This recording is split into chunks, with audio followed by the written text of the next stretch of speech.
Express news Bharat देख रहे हैं आप।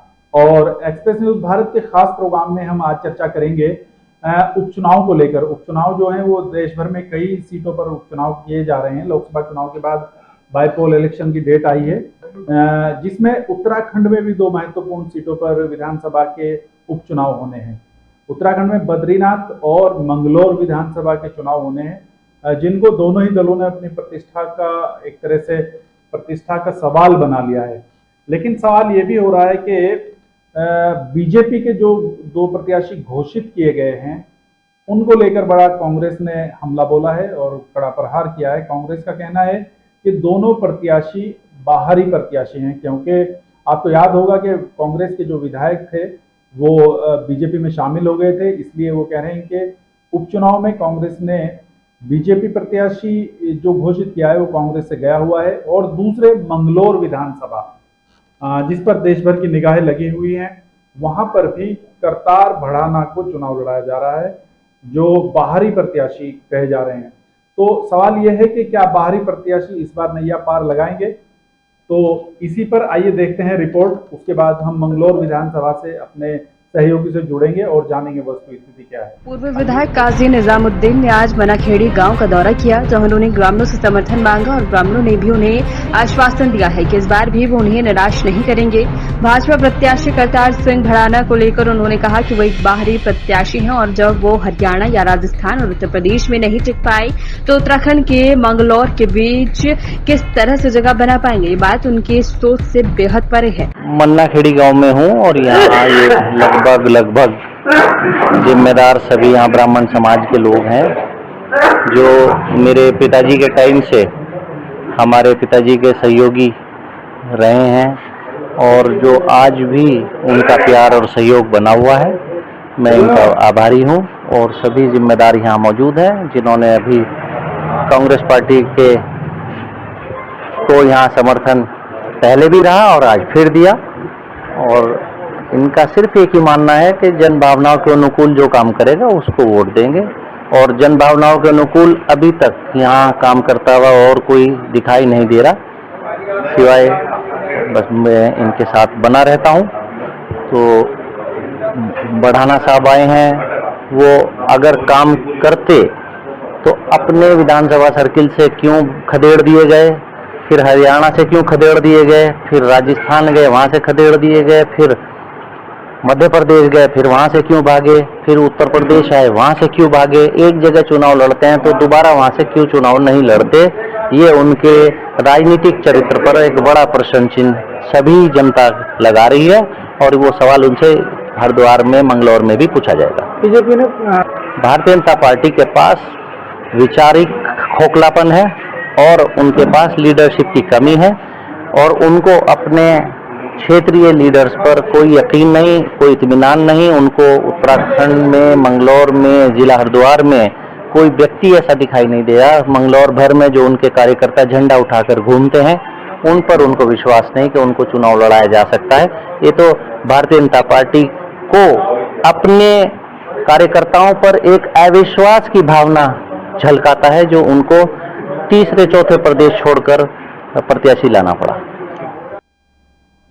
तो जैसे कि आपने इस रिपोर्ट में देखा कि कैसे कांग्रेस के संभावित प्रत्याशी बहुत आत्मविश्वास से भरे हुए नजर आ रहे हैं और कह रहे हैं कि इस बार बाहरी प्रत्याशी है तो इसलिए मेरा मुकाबला बहुत सख्त नहीं होने वाला है, क्योंकि करतार भड़ाना का कोई राजनीतिक उत्तराखंड में इतना बड़ा कैरियर नहीं रहा है। लेकिन बीजेपी ने पता नहीं किस आधार पर उनको टिकट दिया है और इसी को लेकर कांग्रेस हमलावर है।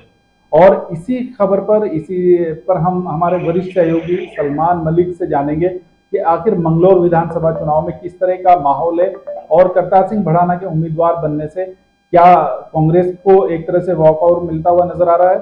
सलमान, क्या है स्थिति? जी बिल्कुल, आपको बता दूं कि विधानसभा मंगलौर में उपचुनाव की जो घोषणा की गई है उसी को लेकर तमाम जो राजनीतिक दल हैं वो यहाँ पर सक्रिय हो चले हैं। हालांकि बात की जाए तो जो हरियाणा से यहाँ पर करतार सिंह भड़ाना को भाजपा का यहाँ पर प्रत्याशी चुना गया है, वहीं बात की जाए तो जिस तरीके से बसपा के जो प्रत्याशी है वो सरवत करीम अंसारी यानी कि जो अभी स्वर्गीय है, जो यहाँ पर उनके पिता की जो है किसी बीमारी के चलते जो है देहांत हो गया था, उसी को लेकर यहाँ पर उपचुनाव की तैयारी की गई है। और जो निर्वाचन आयोग है यहाँ पर जो है चुनाव की घोषणा की है, उसी को लेकर उनके बेटे को यहाँ पर चुनाव में प्रत्याशी बनाया गया है बसपा की तरफ से। और कांग्रेस का अभी तक प्रत्याशी नहीं चुना गया है। बात की जाए जिस तरीके से कांग्रेस के विधायक काजी निजामुद्दीन पहले भी यहाँ पर रहे हैं, तो उनको उम्मीद है कि इस बार भी जो कांग्रेस है उनके ऊपर ही विश्वास जताएगी, उन्हें कोई प्रत्याशी के रूप में चुनेगी मंगलौर से।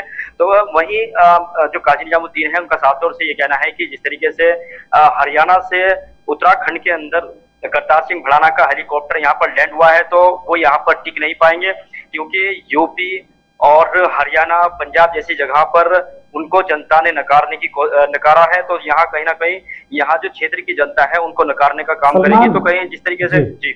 लेकिन सलमान, आप तो वहां पर फील्ड में घूमे हैं, फील्ड रिपोर्टिंग करते हैं, लोगों से मिलते हैं, तो जैसे अभी हमने देखा रिपोर्ट में कि काजी निजामुद्दीन जो है वो आत्मविश्वास से भरे हुए नजर आ रहे हैं, तो आपने लोगों से बात की तो माहौल क्या है? क्या बाहरी प्रत्याशी होने का ठप्पा जो है करतार भड़ाना को महंगा पड़ सकता है? बिल्कुल, ये साफ तौर से यहाँ पर कहा जा सकता है, क्योंकि लगातार भाजपा हर बार विधानसभा चुनाव में अपना प्रत्याशी वहां पर उतारती है, लेकिन उनको कामयाबी हासिल नहीं होती है। तो हाजी और काजी के बीच की जो लड़ाई है वो किसी तीसरे के पास यहाँ पर जीत का सेहरा नहीं बांधने देती है। या तो हाजी का परिवार का व्यक्ति यहाँ पर जो है विधानसभा में जीतता है, तो या फिर काजी का जो है परिवार का व्यक्ति यहाँ पर जीता। तो प्रत्याशी जो है यहाँ पर हाजी और काजी की यहाँ पर लड़ाई देखी जा सकती है, क्योंकि लगातार हाजी के परिवार से विधायक बनते आ रहे, तो वहीं काजी के परिवार से विधायक बनते आ रहे। तो इस बार जो हालांकि पूर्व में जो यहाँ पर सर्वोत्तरी मंत्री रहे, हालांकि उनकी लंबी बीमारी के चलते उनका देहांत हो गया था, उसी के बाद से उपचुनाव की यहाँ पर घोषणा की गई है। तो वहीं उनके जो पुत्र है अब्दुल रहमान, उनको यहाँ पर प्रत्याशी बनाया गया है बसपा की तरफ से। वहीं कांग्रेस का प्रत्याशी अभी चुना नहीं गया है। हालांकि बात की जाए तो जिस तरीके से पूर्व में काजी निजामुद्दीन विधायक रहे, हालांकि कांग्रेस के वरिष्ठ नेता है काजी निजामुद्दीन, तो उनको उम्मीद है कि उन्हीं को ही यहाँ पर प्रत्याशी के रूप में चुना जाएगा। और वो धरातल पर यहाँ पर क्षेत्र की जनता के पास जा भी रहे हैं, उन लोगों के बीच में मीटिंग भी कर रहे हैं, उनको समर्थन देने की जो है वहां पर अपील भी करते नजर आ रहा है। तमाम तरीके की जो दावे और जो वादे हैं वो जनता से कर रहे हैं। तो इसी को लेकर जो करतार सिंह भड़ाना है उनका यहाँ पर पूरी तरीके से ऐसा वजूद जमता हुआ नहीं दिखाई दे रहा है, क्योंकि यहाँ पर एक और सूत्रों के हवाले से खबर ये भी आ रही है कि जो नवनीत राठी अभी पूर्व में विधानसभा चुनाव मंगलौर से आम आदमी पार्टी से प्रत्याशी के रूप में लड़े थे, तो वो इस बार भी जो है आजाद समाज पार्टी से चुनाव के मैदान में आने वाले हैं। हालांकि इसी तरीके जो सूत्रों के हवाले जो खबर मिल रही है आजाद समाज पार्टी की तरफ से, तो वो भी यहाँ पर चुनावी मैदान में आने वाले हैं। तो इसी को लेकर अब देखने वाली बात होगी, क्योंकि शाम के समय की प्रेस कॉन्फ्रेंस में यहाँ पर वो खुलासा करेंगे कि आखिर वो किस पार्टी से यहाँ पर चुनाव लड़ने वाले हैं। तो उसी को लेकर अलग अलग जो प्रत्याशी, अलग अलग जो राजनीतिक दल हैं वो अपने प्रत्याशियों की घोषणा कर रही है। तो उसी को लेकर अभी करतार सिंह भड़ाना की कुछ ही देर बाद यहाँ पर भी प्रेस कॉन्फ्रेंस होने वाली है। वो भी अपने तमाम जो मुद्दे हैं, जो दावे हैं, जनता के बीच में उजागर करना चाहते हैं मीडिया के माध्यम से। तो अभी जिस तरीके से हाजी और काजी और वहीं तीसरे व्यक्ति की यहाँ पर बात की जाए, तो यानी कि प्रत्याशी के रूप में जो बात की जाए करतार सिंह भड़ाना की, तो ये देखने वाली बात होगी क्षेत्र की जनता क्या इस बार भाजपा पर अपना विश्वास जता पाती है। जी, लेकिन सलमान, सवाल ये भी उठना लाजमी है कि बीजेपी जो देश की सबसे बड़ी पार्टी है और वो अपना बाहरी कैंडिडेट लाना कहीं ना कहीं सवाल खड़ा करता है। क्या उत्तराखंड में और खासतौर से हरिद्वार में उसके पास कार्यकर्ताओं या नेताओं की कमी है? आखिर ऐसी कौन सी वजह है जो बाहर से कैंडिडेट लाने पड़ते हैं? जी बिल्कुल, ये तो साफ तरीके से थप्पा लगता है कि बाहर के कैंडिडेट को क्यों यहाँ पर उतारा जाता है। हालांकि पिछली बार स्थानीय जो दिनेश पवार है, भाजपा के वरिष्ठ नेता है, उनको यहाँ पर प्रत्याशी के रूप में चुना गया था। हालांकि उनको भी यहाँ पर जनता ने नकारने का काम किया था, और उसकी बार जो है यहाँ पर बाहरी प्रत्याशी को विधानसभा मंगलौर का प्रत्याशी बनाया गया है भाजपा की तरफ से। तो इस बार देखने वाली बात यह है कि क्या जनता इस बार इनको बाहरी प्रत्याशी को अपनाने का काम करेगी, क्योंकि लगातार स्थानीय प्रत्याशी को बनाया जाता है, लेकिन अब की बार भाजपा की तरफ से बाहरी व्यक्ति को प्रत्याशी बनाया गया है। तो उसी को लेकर देखने वाली तो बात यही होगी कि हाजी और काजी को क्या क्षेत्र की जनता नकारने वाली है। लेकिन यहाँ साफ तौर से ये भी देखा जा सकता है कि अब्दुल रहमान जो यहाँ पर चुनाव लड़ रहे हैं बसपा से, उनको भी काफी समर्थन यहाँ पर मिलता हुआ दिखाई दे रहा है। वहीं काजी को भी यहाँ पर काफी समर्थन मिलता हुआ दिखाई दे रहा है। तो कहीं ना कहीं यहाँ फिलहाल जो क्षेत्र में जो ग्राउंड पे हमने रिपोर्ट यहाँ पर तैयार की है, ग्राउंड पे हमने क्षेत्र की जनता से हमने सवाल किए हैं, तो कहीं ना कहीं काजी और हाजी के बीच की यहाँ पर लड़ाई देखी जा रही है। क्योंकि लगातार पूर्व में भी हाजी और काजी के बीच ही चुनाव रहा है। तो इस बार भी जिस तरह की जनता का रुझान दिखाई दे रहा है तो वो दोनों की ओर ही दिखाई दे रहा है, यानी कि तीसरा या चौथा कोई भी प्रत्याशी को वो यहाँ पर जो है अपना जो है प्रत्याशी के रूप में देखना नहीं चाहती है और अपने जनप्रतिनिधि के रूप में चुनना नहीं चाह रही है। इसी को लेकर कहीं ना कहीं, हालांकि हम इसको दावा नहीं कर रहे हैं, तो कहीं ना कहीं जो क्षेत्र की जनता है वो यहाँ पर इस बात को जो है ज़बानी तौर से लोगों के सामने कहती नजर आ रही है। जी बिल्कुल। अभी काफी लंबा टाइम है, अभी नॉमिनेशन भी 21 से होने हैं और वोटिंग में भी टाइम है, 10 को होनी है। लेकिन सवाल ये हो रहा है कि हाजी और काजी की ये लड़ाई, जहां पर बीजेपी पहले से ही बहुत कमजोर है और हमेशा तीसरे और चौथे नंबर पर बीजेपी रहती है, तो क्या उनको लगता है कि इस बार बाहरी प्रत्याशी से बीजेपी अपने आप को मुकाबले में ला पाएगी?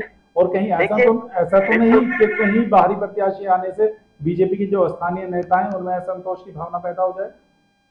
बिल्कुल, यहाँ जिस तरीके से तमाम जो क्षेत्रीय नेता हैं भाजपा के, वरिष्ठ हो चाहे वो नए कार्यकर्ता हो, उनसे जो करतार सिंह भड़ाना है लगातार मीटिंग कर रहे हैं, उनके बीच जा रहे हैं, उनको मनाने की कोशिश की जा रही है कि धरातल पर जो है उनके लिए वोट मांगने की अपील करे और तमाम लोगों के बीच जाए, मेहनत करे ताकि ये भाजपा की झोली में मंगलौर सीट डाल सके। तो वही बात की जाए जिस तरीके से अभी एक प्रत्याशी के रूप में खानपुर में बाहरी प्रत्याशी निर्दलीय तौर पर लड़ते आने की मैं बात करने की कोशिश करूंगा उमेश कुमार की, तो कहीं ना कहीं वो भी यहाँ पर बाहरी तौर पर इलेक्शन लड़े हैं और उसके बाद उन्होंने जीत भी दर्ज की है विधानसभा खानपुर से। तो कहीं ना कहीं यही विश्वास शायद इनको यहाँ भी लग रहा है, भाजपा को भी ऐसा विश्वास लग रहा है कि शायद जब स्थानीय प्रत्याशी यानी कि स्थानीय नेता जो है भाजपा को ये सीट नहीं दे पा रहा है, तो शायद जो बाहरी व्यक्ति है या बाहरी नेता है तो कहीं ना कहीं वो भाजपा को ये सीट दे सकता है। तो उसी की उम्मीद में शायद यहाँ पर करतार सिंह भड़ाना को अपना प्रत्याशी बनाया गया है। हालांकि तमाम दावे और वादे भड़ाना की तरफ से यहाँ पर किए जा रहे हैं कि क्षेत्र के जो चहुमुखी विकास रुका हुआ है उसको वो पूरी तरीके से यहाँ पर सफल बनाने का काम करेंगे और क्षेत्र में मंगलौर को अच्छे तरीके से यहाँ पर डेवलप करेंगे। और जिस तरीके से उत्तराखंड का प्रवेश द्वार मंगलौर क्षेत्र है, नारसन बॉर्डर हालांकि बात की जाए तो मंगलौर विधानसभा का है, तो उनका साफ तौर से कहना है कि इसको हम सौंदर्यकरण से पूरी तरीके से भरपूर कर देंगे ताकि आने वाला जो भी देवभूमि की ओर आए तो ये पूरी तरीके से एक सुंदरता के रूप में दिखे। हालांकि हाजी और काजी ने अभी तक इस तरफ ध्यान नहीं दिया है, तो उनका ये कहना है कि इसको हम अपनी तरफ से जनता के बीच में इन वादों को, इन दावों को लेकर जा रहे हैं ताकि जनता उनको पसंद करे, उनको वोट करे। हालांकि हाजी और काजी का दोनों का ये कहना है कि काजी निजामुद्दीन हो चाहे अब्दुल रहमान हो, यानी कि उन दोनों प्रत्याशियों का ये कहना है कि बाहरी प्रत्याशी को जनता चुनने वाली नहीं है।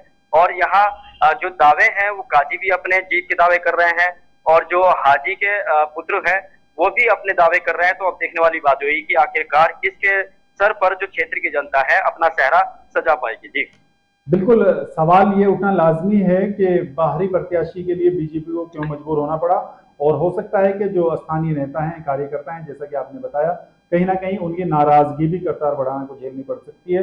लेकिन अभी चुनाव में समय है, तो हो सकता है कि बीजेपी के लोग इन चीज़ों पर काबू पा पाएं। लेकिन कहना यह भी लाजमी है कि काजी निजामुद्दीन जो है पिछले चुनाव में भी मात्र कुछ वोटों से हारे थे, तो बहुत ज्यादा बड़ा अंतर नहीं था, तो इसलिए उनकी जो वहाँ समृद्ध विरासत है और लोगों में, आम जनमानस में उनकी जो पकड़ है, उनका राजनीतिक इतिहास रहा है, तो कहीं ना कहीं काजी निजामुद्दीन जो है वो अभी बाजी मारते नजर आ रहे हैं। हालांकि उनका वो संभावित प्रत्याशी हैं, उनका टिकट अभी फाइनल होना बाकी है। सलमान, आप निगाह बना रहिए और इस पर हम फिर चर्चा करेंगे। बहुत शुक्रिया हमसे बात करने के लिए।